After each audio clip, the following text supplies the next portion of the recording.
นี่คือภาพบรรยากาศในงานพระเจ้าเทปูนขึ้นวัดยภูฐาบ้านม่วงคำตำบลนาตาลได้นี่งบประมาณของยาคูเพิ่นได้แต่ว่าเรื่องแหงนี่แท้มันม่วงคำได้นี่แต่ม่วงคำแล้วเป็นผู้สร้างผู้แปลงเป็นผู้สร้างผู้แปลงพ่อเวินได้นี่เพิ่นเป็นช่างปูนเทปูนขึ้นวัดพระอาจารย์ขาหรือว่าถ้ำทำที่วัดห่างตำบลนาตาลทำที่ในตำนานพระทำที่กันนี่ละวัดอันนี้ละพี่น้องที่โด่งดังพระทำที่ก็ได้นี่ไปยังจักเรื่องพระทำที่กันถามจากครูเบิ้มก็ได้ตัวอาจารย์เบิ้มอยู่พุละโรงเรียนวิเทคพุละนี่คือทางคืนวัดทำที่เรียกว่าวัดยภูฐานี่ภูฐานี่มาตำหลังนะทำที่แล้วอยู่ตั้งนานเลยได้มาในถ้ำนี่ถ้ำสายาทำที่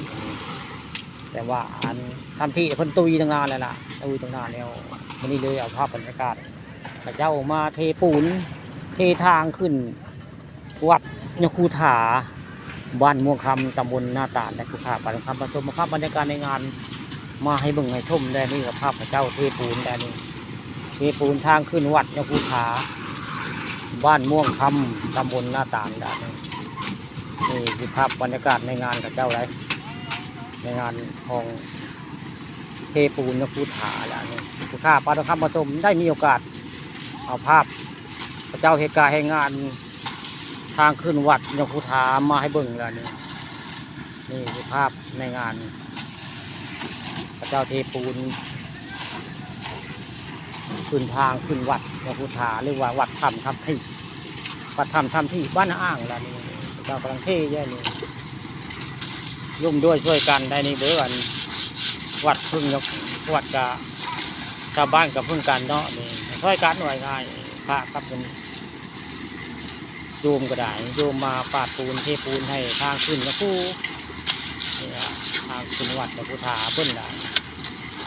ยภูฐาเพิ่นก็อยู่ลาปีได้จนม่วงลาปีได้นี่ครับบรรยากาศในงานพี่น้องภูฐาบรรยากาศเป็นในภาพสวยงามความพร้อมเพียงหน้าไว้ง่ายดีนี่มาแบบบริจ้างจักบาทนี่เต็มใจมาซ้อยเหตุทางให้ยาคูยาซานี่แหละบุญพี่น้องบุญได้นี่แหละบุญพลาสร้างอย่างนี้บุญว่าไม่ขายได้พี่น้องเลยไปจะได้ก็เฮ็ดเอานี่แหละบุญล่ะนี่เกิดมาชาตินี่สร้างยังเนี่ยเวลาล้มหายไปจากที่ว่าตุยไปจากโลกนี่แล้วก็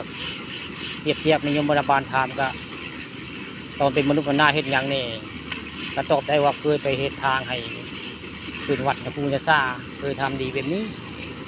จังเมนโมเมนต์ดอกพระเจ้าว่ามาเนาะเรื่องบาปบุญคุณโทษข้ามาว่าพระเจ้านี่แล้วบุญพระเจ้านี่แหละบุญนี่แล้วนี่บุญได้มาเอกทางให้ยาคูยาซาเนี่ยก็ได้บุญนะ